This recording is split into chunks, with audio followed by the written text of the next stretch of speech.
बिस्मिल्लाहिर्रहमानिर्रहीम। Second year के बाद फील्ड सेलेक्टिंग के हवाले से पहली वीडियो के साथ हाजिर हैं और आज हम बात करने वाले हैं प्री मेडिकल के बारे में कि प्री मेडिकल के बाद आप किन किन फील्ड्स में जा सकते हैं और उनके लिए क्या क्या चीज़ें जो हैं वो ज़रूरी हैं।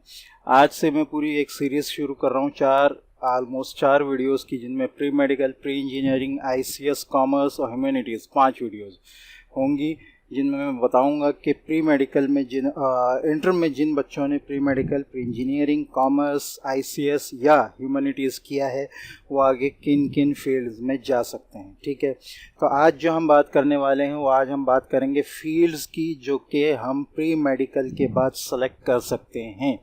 ठीक है, यहाँ पहले मैं ये बात बताता चलूँ कि यहाँ मैं फील्ड्स की स्कोप के साथ कंसर्न नहीं करूँगा। इनमें जितनी भी फील्ड्स हैं उनमें बहुत सी फील्ड्स ऐसी हैं जिनका स्कोप बहुत ही ज़्यादा है और कुछ फील्ड्स ऐसी हैं जिनका स्कोप ज़्यादा है। ठीक है, कुछ ऐसी हैं जिनका नॉर्मल स्कोप है, कुछ का कम स्कोप है, तो ये आप ख़ुद उन चीज़ों को कंसर्न कर सकते हैं। ठीक है, तो यहाँ हम शुरू करते हैं।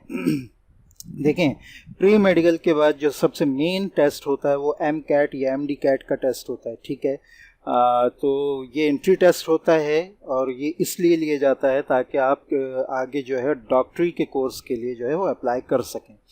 ठीक है, तो अगर हम बात करें MD-CAT की, तो MD-CAT के बाद जो है हमारे पास जो है आफ्टर MD-CAT हम 2 डिग्रियां जो हैं, 2 कोर्सेज जो हैं वो कर सकते हैं। एक इनमें MBBS है, दूसरा BDS है। ठीक है, MBBS और BDS जो है वो डेंटिस्ट का कोर्स होता है। ठीक है, अच्छा, इन दोनों में ये याद रखें कि मेरिट बहुत हाई रखा जाता है। ठीक है, MD-CAT में आपके मार्क्स जो हैं अबव 90%, यहाँ तक कि 97 to 98 भी जो है वो मेरिट जाता है। ठीक है, तो बहुत हाईएस्ट मार्क्स लेना बहुत ज़्यादा ज़रूरी होता है इसमें। और फिर इसमें ऐसा होता है कि MD-CAT अगर आपने करना है, MD-CAT अगर आप करेंगे और MBBS या BDS के लिए अप्लाई करेंगे तो उसमें फिर ये होता है कि आपके MD-CAT के मार्क्स भी ऐड होते हैं, FSC के भी कुछ मार्क्स ऐड होते हैं, मैट्रिक के भी कुछ मार्क्स ऐड होते हैं। तो इसका मतलब आपके लिए ये बहुत ज़्यादा ज़रूरी है कि आप MD-CAT में भी अच्छे मार्क्स लें, उसके साथ साथ FSC में भी आपके अच्छे मार्क्स हों और मैट्रिक में भी आपके उस फील्ड में मैट्रिक में अच्छे मार्क्स होने चाहिए। ठीक है, तो ये एक कहना चाहिए डॉक्टरी की डिग्री के लिए एक पहली सीढ़ी होती है MD-CAT। ठीक है, तो उसमें जो है बहुत से बच्चे जो है वो मेरिट तक पहुंच नहीं पाते हैं। ठीक है, वो डॉक्टरी के लिए MD-CAT को पास करने की कोशिश करते हैं लेकिन मेरिट तक वो नहीं पहुंच पाते, तो वो रह जाते हैं। ठीक है, तो फिर उनके पास अगर वो तब भी डॉक्टरी की डिग्री हासिल करना चाहें तो विदाउट MD-CAT उनके पास 3 मज़ीद फील्ड्स होती हैं। ठीक है, जिनमें हम पहली फील्ड हम कह लें DPT, डॉक्टर ऑफ साइकोलॉजी। ठीक है, ये 5 ईयर प्रोग्राम है। ठीक है, अच्छा, उसके साथ साथ D फार्मेसी है। ठीक है, ये भी 5 ईयर प्रोग्राम्स है। और तीसरा जो है वो है DVM, doctor of veterinary medicines. ठीक है, ये जानवरों का डॉक्टर होता है। तो अगर हम इन फील्ड्स में जाएं, इन फील्ड्स का जो स्कोप है दोनों का, BDS का, MBBS का, तो बहुत ही ज़्यादा वाज़ेह है। ठीक है, लेकिन अगर DPT में अगर हम जाएं तो ये मैंने साइकोलॉजी कहा था, साइकोलॉजी नहीं, फिजियोथेरापी। ठीक है, डॉक्टर ऑफ फिजियोथेरापी। ठीक है, तो ये भी 5 इयर्स का प्रोग्राम है और इसका स्कोप भी ज़्यादा है। बहुत सी बीमारियां जो हैं वो कहना चाहिए कि दवाओं से नहीं बल्कि एक्सरसाइज वगैरह से जो हैं वो पूरी होती हैं, सही होती हैं। तो उसमें जिस डॉक्टर की तरफ जो है वो कंसर्न किया जाता है वो डॉक्टर ऑफ फिजियोथेरापी होता है। ठीक है, तो इस डिग्री का भी काफ़ी स्कोप है। ठीक है, उसके बाद D फार्मेसी है। D फार्मेसी में क्या होता है कि आप डॉक्टर होते हैं मेडिसिन्स में। ठीक है, मेडिकल स्टोर्स के लिए जो कंसर्न कर सकते हैं, फार्मास्यूटिकल इंडस्ट्रीज़ हैं उसमें आप अप्लाई कर सकते हैं। ठीक है, यानी दवाओं की जो इंडस्ट्रीज़ हैं, कंपनियां हैं, उनमें आप अच्छी पोस्ट के लिए अप्लाई कर सकते हैं। मेडिकल स्टोर्स जो है वो अपना खोल सकते हैं। ठीक है, और उसके साथ साथ के मेडिसिन्स जो कंपनियां मेडिसिन से कंसर्न होती हैं वहाँ पर भी आप अपनी जॉब के लिए अप्लाई कर सकते हैं। तीसरी जो डिग्री है जो विदाउट MD-CAT आप कह सकते हैं वो है DVM, doctor of veterinary medicine. ठीक है, ये जानवरों के डॉक्टर होते हैं। तो इसके करने के बाद आपकी एक अलग फील्ड है, इसका भी स्कोप काफ़ी है। इसमें यह है कि आप जो है जानवरों के जो सेंटर्स होते हैं, बहुत से लोग जानवर पालते हैं, तो वो इस जो डिग्री है इस डॉक्टर को जो है वो DVM डॉक्टर को, डॉक्टर ऑफ वेटरनरी मेडिसिन को जो है कंसर्न करते हैं। इसके अलावा अब फार्म हाउस बहुत से बन रहे हैं, बहुत से जानवरों के लिए फार्म हाउसेस वगैरह बनते हैं, तो वहाँ पर भी इन डॉक्टरों की बहुत ज़्यादा ज़रूरत होती है। ठीक है, तो ये जो है इस तरह आप कहना चाहिए कि आगे अपनी फील्ड जो है, अगर आपको डॉक्टर बनने का शौक़ है, डॉक्टर की डिग्री का, डॉक्टर का नाम लगाने का शौक़ है, तो आप इस तरह भी अपने डॉक्टर की डिग्री को जो है के लिए जो है वो आगे लाइन बना सकते हैं। ठीक है, मज़ीद फील्ड्स की तरफ अगर हम आएँ, ठीक है, अगर आपको मेरिट नहीं मिला, उसके बाद आप आगे डॉक्टर की फील्ड में भी अप्लाई नहीं कर पाए, तो ऑलमोस्ट कहना चाहिए कि 20 प्रोग्राम्स ऐसे हैं जो 4 से 4.5 साल के, 4 से 4.5 ईयर्स के प्रोग्राम्स हैं, जो BS प्रोग्राम्स हैं, जिनमें आप अपनी फील्ड जो है वो प्री मेडिकल के बाद बना सकते हैं।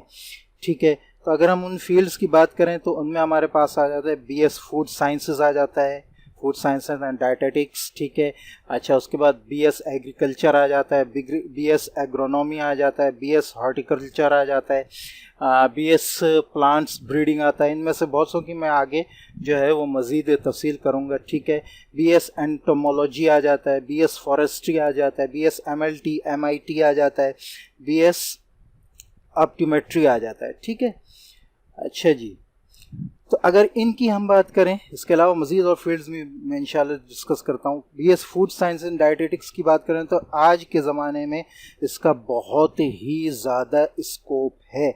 जब किसी किस्म की बीमारी होती है, ख़ासतौर पर शुगर और कहना चाहिए ब्लड प्रेशर वगैरह, उसके अलावा कोई भी बड़ी बीमारी होती है, तो उसके बाद जो है फूड के लिए, अपनी डाइट के लिए जिस डॉक्टर से कंसर्न किया जाता है, और आजकल बहुत ज़्यादा किया जा रहा है, वो डॉक्टर जो है BS food sciences and dietetics होता है। ठीक है, तो इसका भी एक बड़ा स्कोप है। इसके बाद अगर हम आ जाए BS एग्रीकल्चर, तो एग्रीकल्चर आजकल जो है वो साइंसेस के ज़रिए बहुत ज़्यादा चल रही है। ठीक है, एग्रीकल्चर जो है वो यूनिवर्सिटी अभी बन रही हैं। ठीक है, तो अगर हम BS एग्रीकल्चर को देखें तो इसका ऑलरेडी बहुत ज़्यादा स्कोप है, इसलिए कि अब साइंस के साथ, किसानों के मशवरों के से हट के साइंस के साथ जो है वो आजकल एग्रीकल्चर की जा रही है। तो इसमें BS एग्रीकल्चर जो है जिसने किया हो उसका बहुत ही ज़्यादा कहना चाहिए, बहुत ही ज़्यादा ज़रूरत होती है। ठीक है, इसके बाद अगर हम आ जाएँ BS एग्रोनॉमी पे आ जाएँ, BS हॉर्टिकल्चर पे आ जाएँ, तो अगर आपको आर्टिफिशियल प्लांट्स लगाने का, बागबानी का शौक़ है, तो आप BS हॉर्टिकल्चर कर सकते हैं। BS प्लांट्स ब्रीडिंग, प्लांट्स में ब्रीडिंग का जो है साइंस है, जिससे मुख्तलिफ़ फल, मुख्तलिफ़ चीज़ें, मुख्तलिफ़ पौधे वगैरह, मुख्तलिफ़ नए नस्ल के सब्ज़ी और फल वगैरह पैदा किए जा रहे हैं। तो उसमें जो है जिस डॉक्टर की, जिस आदमी की ज़रूरत होती है, वो BS प्लांट्स ब्रीडिंग होता है। ठीक है, BS एंटोमोलॉजी की अगर हम बात करें तो ये इंसेक्ट्स वगैरह के, कीड़े मकोड़ों के बारे में है। क्या जिसको अगर कीड़े मकोड़ों के बारे में तहकीक करने का ज़्यादा शौक़ हो तो वो BS एंटोमोलॉजी में जा सकता है। इसके बाद अगर हम आएँ तो BS फॉरेस्ट्री, इसका भी बहुत ही ज़्यादा स्कोप है। ठीक है, और बहुत सी इसकी गवर्नमेंट्स जॉब्स भी आती हैं। फॉरेस्ट में जो है वो ऐसा आदमी की ज़रूरत होती है जिसने जो है फॉरेस्ट्री में डिग्री हासिल की हो।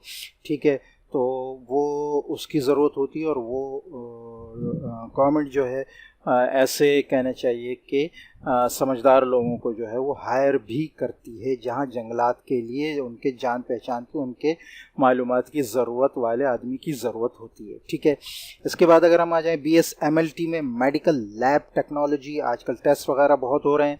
ठीक है, तो टेस्ट में जो आदमी बैठा होता है, जिसको लैब के कंसर्न चीज़ों का पता होता है, वो BS MLT होता है। ठीक है, इसके बाद अगर हम आ जाएं BS MIT जो है मेडिकल इमेजिंग टेक्नोलॉजी है। ठीक है, एक्सरेज वगैरह, अल्ट्रासाउंड वगैरह, रेडिएशन वगैरह।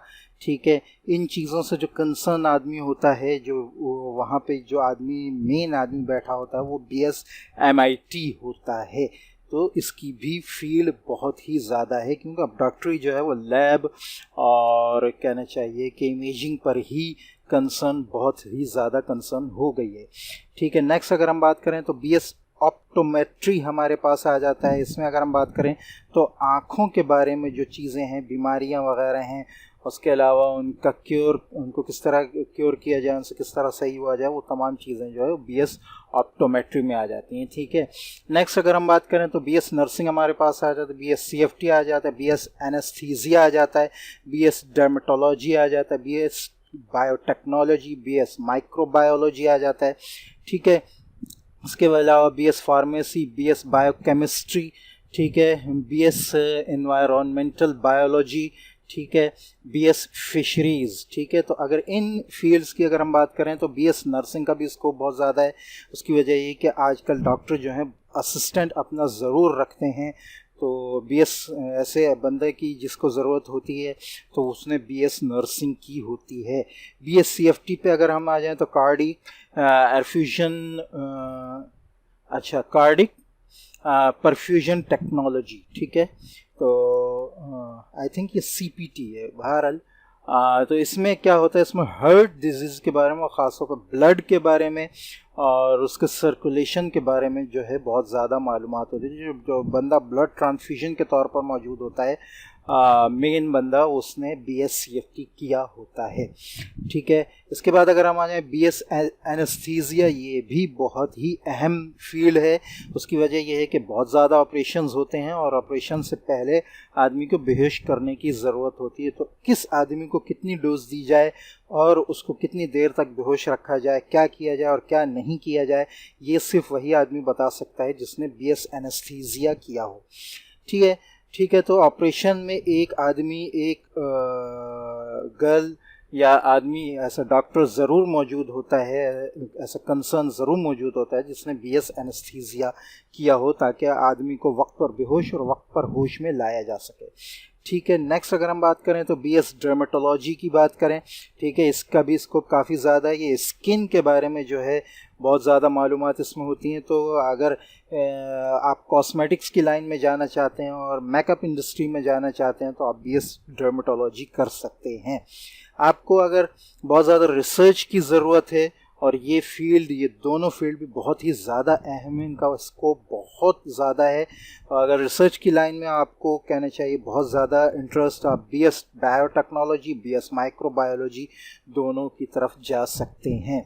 इसके अलावा BS फार्मेसी और BS बायोकेमिस्ट्री जो है, ये ऑलमोस्ट जिसने अगर D फार्मेसी ना किया हो तो वो इसमें भी अपना स्कोप बना सकता है। ठीक है, इसके अलावा BS एनवायरमेंटल बायोलॉजी। ठीक है, तो एनवायरनमेंट के बारे में जानने के लिए आप इस फील्ड की तरफ जा सकते हैं। BS फिशरीज़ की अगर हम बात करें तो इसका स्कोप भी बहुत ज़्यादा है, और ख़ासतौर पर कराची में तो इसका स्कोप बहुत ही ज़्यादा है, इसलिए कि साहिली इलाकों में फ़िशेस की बहुत ज़्यादा भरमार है और गवर्नमेंट भी ऐसे कहना चाहिए बंदों को बहुत ही ज़्यादा हायर करती है। ठीक है, नेक्स्ट अगर हम आ जाएँ तो BS पोल्ट्री साइंसेस। जी हाँ, पोल्ट्री वगैरह लगाने के लिए भी जो है जिस डिग्री की जो आदमी मौजूद होगा वहाँ पे उसने BS पोल्ट्री साइंसेस किया होगा। ठीक है, ठीक है, अगर आप इसके अलावा भी मेडिकल की लाइन में या डॉक्टरी की लाइन में नहीं जाना चाहते तो इसके बाद भी आपके पास दो तीन फील्ड्स ऐसी हैं जिनमें आप अपना स्कोप बना सकते हैं। वो है टीचिंग में। ठीक है, टीचिंग में आप BS ज़ूलॉजी, BS बॉटनी और BS केमिस्ट्री कर किसी भी अच्छे कॉलेज या यूनिवर्सिटी में जो है टीचिंग के लिए अप्लाई कर सकते हैं। तो ये पूरी फील्ड्स आपके पास आ गई हैं MD कैट के साथ, MD कैट के बग़ैर, डॉक्टरी की डिग्री के बग़ैर, और उसके अलावा भी मेडिकल लाइन से हटकर अगर आप कहीं जाना चाहते हैं तो तब भी आपके पास बहुत ही ज़्यादा स्कोप है।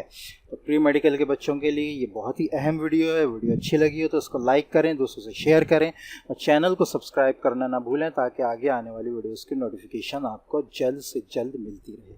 अस्सलामु अलैकुम व रहमतुल्लाहि व बरकातहू।